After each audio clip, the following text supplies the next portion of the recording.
10 malam terakhir Ramadan. Masjid mulai lebih ramai dari biasanya. Lampu-lampu tetap menyala hingga larut malam. Ada yang membawa Al-Quran, ada yang datang dengan penuh semangat, dengan perlengkapan kantung tidur. Ada yang datang dengan satu harapan yang sama, mencari satu malam yang nilainya lebih baik dari 1000 bulan. Lailatul Qadar. Malam yang tidak terlihat tanda waktunya, tidak tercatat tanggal pastinya, tidak diumumkan kapan datangnya. Namun justru karena itulah ia dicari dengan penuh kesungguhan. Di Indonesia, malam-malam terakhir Ramadan sering dihidupkan dengan berbagai tradisi.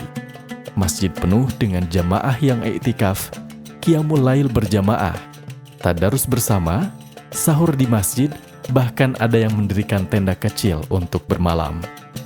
Semangat ini tentu indah. Namun pertanyaannya, bagaimana syariat memandang berbagai praktik tersebut?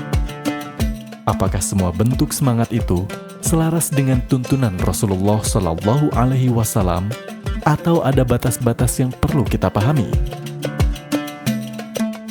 Untuk meluruskan pemahaman ini, berikut penjelasan dari Ustadz Dr. Haji Mulyadi Al-Fadil, SOC MPD.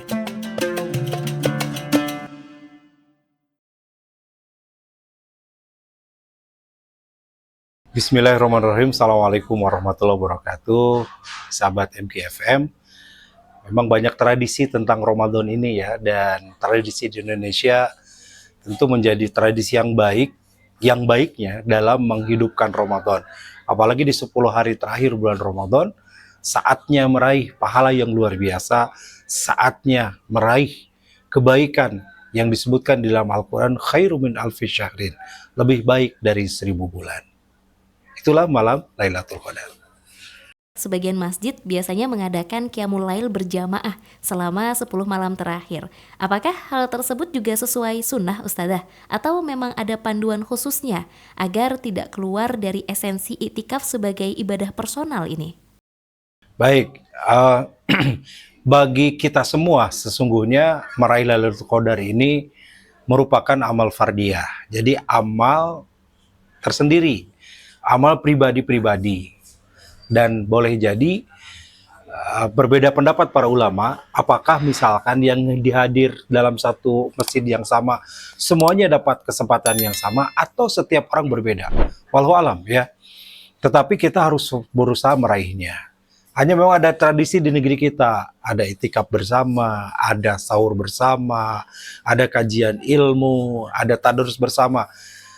Saya rasa ini hal yang baik ya, tentu saja. Kenapa? Di situ ada upaya untuk bisa memotivasi. Coba kalau sendiri.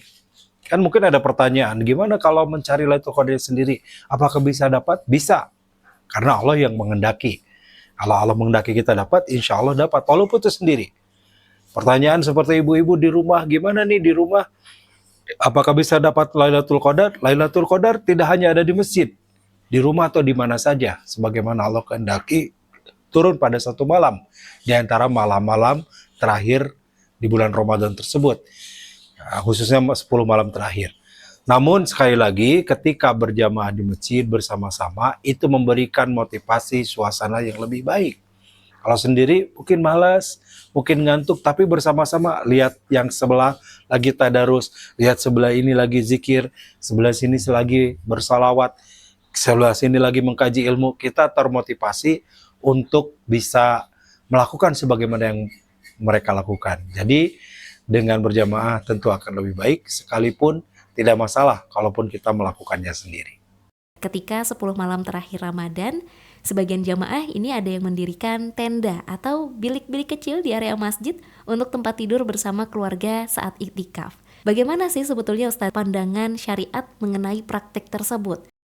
Baik, ya tentu saja itikaf itu sebagaimana yang dilakukan oleh Rasulullah dan di zaman Rasulullah juga dilakukan dan juga disebut sepil sekali dalam Al-Quran surat Al-Baqarah di ayat 187 ya. Nah, di situ ketika itikaf ada etika, ada aturan yang harus dijaga. Nah, memang fenomena ini terjadi mungkin hanya di Indonesia ya. Ada tenda dalam masjid begitu ya, ada kasur, ada bahkan bawa risbang ke dalam masjid. Nah, dengan tujuan bisa menginap di masjid.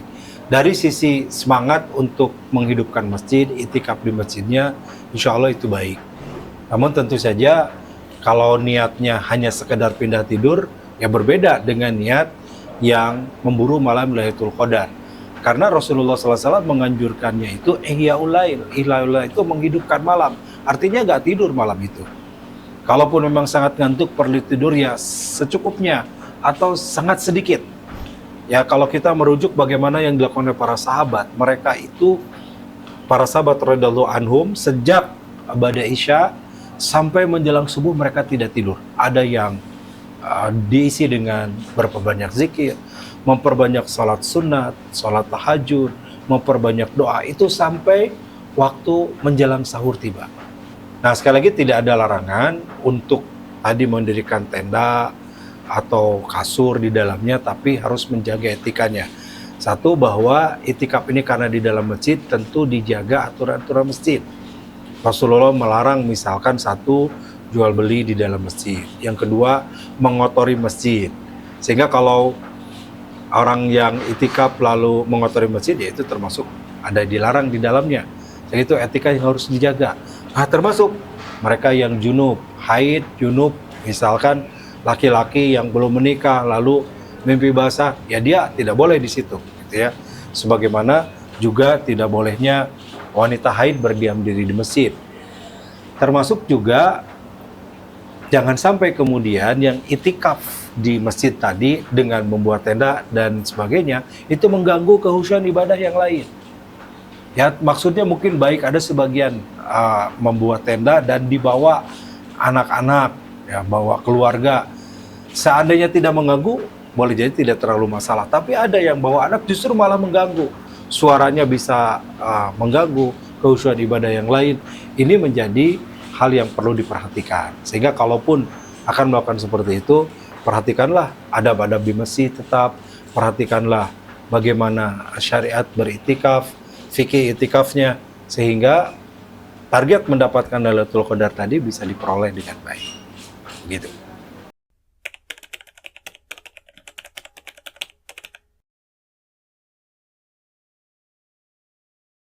Ya, jadi dalam hadis itu Rasulullah menganjurkan, ya, ida dakhala asrul awakhir min Ramadan, apabila memasuki 10 terakhir dari bulan Ramadan, maka Rasulullah mengencangkan ikat pinggangnya. Mengencangkan ikat pinggang itu artinya lebih konsen beribadah kepada Allah dan tidak mendekati atau tidak melakukan hubungan suami istri, gitu. Nah, sehingga lebih konsen kepada Allahnya. Jadi bukan berarti menjauhi istri, ya udah istri ditinggalkan, udah nggak kenal dengan istri sepuluh terakhir, bukan. Tapi di situ lebih bagaimana lebih berupaya mendekat kepada Allahnya daripada sekedar bersenang-senang dengan istri, bersenang-senang dengan keluarga di rumah. Itu maksud dari hadis itu, ya, mengencangkan ikat pinggang itu bukan berarti tidak kenal, tidak boleh sama sekali bertemu dengan istri, tetapi di situ upaya supaya lebih khusyuk, lebih konsentrasi, lebih upaya lagi mendekat kepada Allahnya, lebih dekat lagi. Begitu. Banyak masyarakat Indonesia kan memadati masjid pada malam 27 Ramadan karena memang menganggap malam paling berpeluang sebagai Lailatul Qadar. Nah, pertanyaannya, bagaimana pandangan syariat mengenai mengutamakan malam tertentu, Ustaz? Apakah hal itu dibolehkan sebagai bentuk semangat ibadah? Oke, malam ganjil memang ada hadisnya, ya.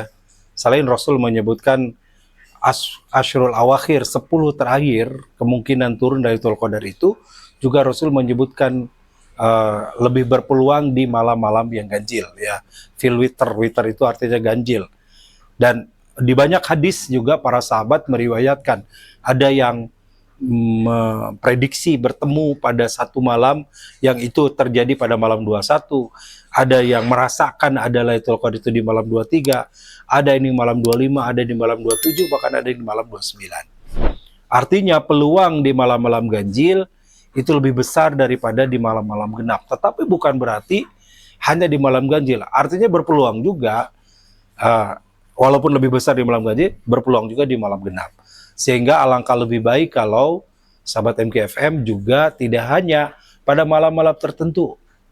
Ya, bagi yang memang waktunya terbatas, tidak memungkinkan tiap malam, tetap mengupayakan setidaknya malam ganjil. Bahkan Rasulullah pernah bersabda untuk berusaha sungguh-sungguh mencari Lailatul Qadar, kalaupun tidak sempat karena kesibukan, tidak sempat karena kondisi satu dan lain hal, maka Rasulullah, jangan kau kalah di malam ketujuh.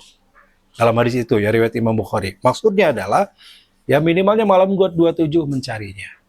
Tapi tentu kalau ingin dapat dan tidak terawat, 10 malam itulah kita mengejarnya. Maka di malam keberapapun Allah turunkan, maka bisa kita dapatkan. Imam Ibnu Taimiyah mengatakan, dari banyak hadis, ya lebih dari 40 hadis terkait Lailatul Qadar itu, dan beliau menyimpulkan, berpeluang turun di malam 10 terakhir, dan lebih berpeluang di malam-malam ganjil, dan setiap tahunnya berubah-ubah. Artinya bisa jadi tahun kemarin di malam 27, tahun berikutnya malam 25, tahun berikutnya malam 21, tahun berikutnya malam 29, memungkinkan berubah-ubah sebagaimana Allah saja yang mengkehendakinya. Dalam beberapa budaya lokal, malam-malam ganjil ini biasanya juga diramaikan ya dengan pembacaan wirid atau doa-doa tertentu secara berjamaah. Bagaimana sebetulnya Ustadz sikap yang benar dalam menilai tradisi seperti itu? Tidak ada doa khusus sepemahaman saya kecuali hadis yang diterima dari Aisyah ketika bertanya, ya Rasulullah, apa yang harus saya baca ketika saya ingin bertemu dengan malam Lailatul Qadar? Maka Rasulullah bersabda, kulli, katakanlah olehmu, katakanlah kalimat, Allahumma innaka afuwun tuhibbul afwa fa'fu anni. Ya Allah, sesungguhnya Engkau Maha Pengampun, Maha Pemaaf, maafkanlah kami, ya Engkau mencintai maaf dan maafkanlah kami. Artinya itu doa yang khusus dari Rasulullah. Tapi kita boleh membaca doa apa saja sepanjang itu kebaikan. Doa memohonkan ampun, doa memohonkan dimudahkan urusan, dimudahkan rizki, diberi jalan keluar dari kesulitan. Doa kan sifatnya umum sesungguhnya, ya. Tapi tidak mesti kemudian mewajibkan doa tertentu. Ini doa khusus Lailatul Qadar, harus baca ini. Kalau enggak ini enggak akan dapat Lailatul Qadar. Tidak, ya. Yang ada riwayatnya hanya tadi yang diterima dari Aisyah. Kalau kita mengikuti sunnah Rasul, itu aja baca. Ya, itu aja diulang-ulang. Dan itu sangat baik isinya. Doa agar kita mendapatkan ampunan. Karena siapa yang beruntung di bulan Ramadan adalah mereka yang mendapatkan ampunan Allah serta keluar dari Ramadan sudah bersih dosa-dosanya setelah Allah ampuni. Apa sebetulnya amalan paling esensial dan paling harus dijaga umat ketika iktikaf pada malam-malam terakhir Ramadan agar nanti tidak teralihkan oleh tradisi atau keramaian saja nih Ustaz? Intinya kita menghidupkan malam dengan amal-amal soleh. Maka Rasulullah SAW mencontohkan ketika malam 23 Rasulullah mengimami sampai hampir setengah malam. Malam 25 Rasul mengimami hampir menjelang sepertiga malam. Rasulullah di malam ke-27 mengimami hampir menjelang subuh dan para sahabat mengatakan hampir-hampir kami tidak sempat untuk sahur. Artinya di situ menghidupkan malam yang penting dengan amal soleh. Bisa dengan sholat seperti tadi yang Rasul lakukan dengan Qiyamul Lail. Bisa memperbanyak baca Al-Quran, karena ketika kita membaca Al-Quran setiap huruf dilipat gandakan jadi 10 sampai 700 kali lipatan dan dikali 1000 bulan kalau kita baca di bulan Ramadan dan di malam Lailatul Qadar. Berperbanyak zikir, istighfar, dan yang penting lagi seperti hadis tadi diterima dari Aisyah, kita banyak memohon ampun kepada Allah. Banyak mohon ampun agar keluar dari Ramadan benar-benar bersih, dosa kita diampuni oleh Allah.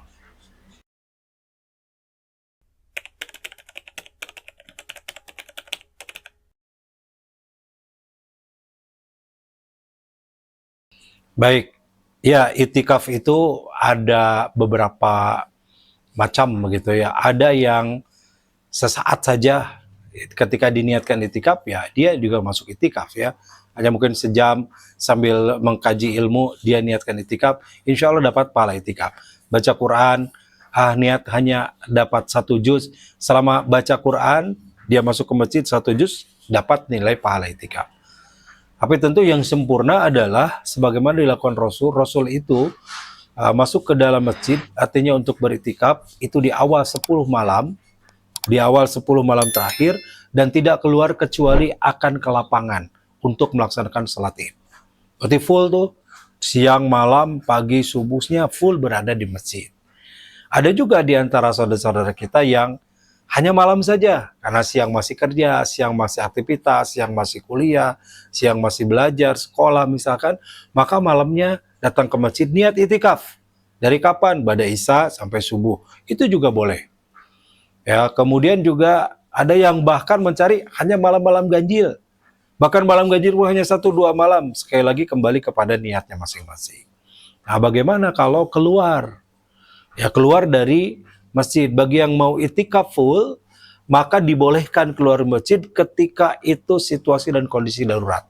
Apa darurat? Misalkan toilet, nggak mungkin kan? Kita buang air kecil, buang air besar di dalam masjid. Tentu harus keluar. Walaupun toiletnya di luar masjid, tetap kita harus keluar. Dan itu tidak membatalkan niat itikafnya. Nah, termasuk bagaimana tentang sahur, makan sahur. Kalau Rasulullah dengan hal-hal yang sifatnya mubah, itu Rasul melakukannya tetap di dalam masjid. Seperti halnya menyisir rambut. Itu Rasulullah tidak keluar dari masjid, dia memasukkan kepalanya ke serambi masjid yang rumah Rasulullah, dan Aisyah yang menyisirnya. Itu artinya lebih utama yang itikaf nggak keluar dari masjid. Termasuk sahur bagaimana di dalam masjid boleh, sepanjang tidak mengotori masjid. Itu ya. Tapi kalau itu dimasukkan kepada al-hajah, kebutuhan khusus, sebagaimana hajatnya tadi, seorang yang harus buang air kecil, buang air besar, maka para ulama juga ada yang membolehkan. Jadi silakan untuk sekadar sahur atau sekadar berbuka, supaya tidak mengotori masjid, supaya tidak mengganggu yang ibadah, supaya tidak mengganggu yang mungkin ada yang sholat di situ, ya, atau tadi membuat masjid menjadi gaduh, menjadi kotor. Keluar masjid dulu dengan tanpa mencabut niat itikaf dia, dan ada kebutuhan khusus, kebutuhannya adalah sahur. Setelah sahur balik lagi ke masjid, maka tetap itu pun dianggap sempurna atau tetap sah dia melaksanakan itikafnya. Alhamdulillah sahabat MKFM, selamat mengamalkan dan mengisi hari-hari kita di bulan Ramadan ini. Semoga kita semua termasuk kepada yang mendapatkan malam yang lebih baik dari 1000 bulan, malam Lailatul Qadar. Assalamualaikum warahmatullahi wabarakatuh.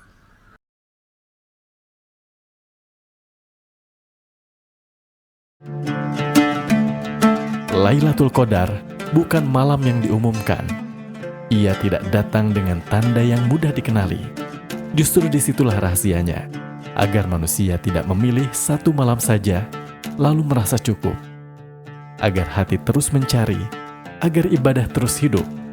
10 malam terakhir Ramadan bukan hanya tentang ramai atau sepinya masjid, tapi tentang siapa yang paling bersungguh-sungguh mengetuk pintu langit.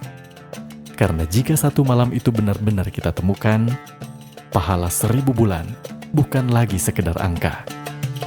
Ia menjadi bukti bahwa satu malam yang penuh keikhlasan bisa mengubah seluruh perjalanan hidup manusia.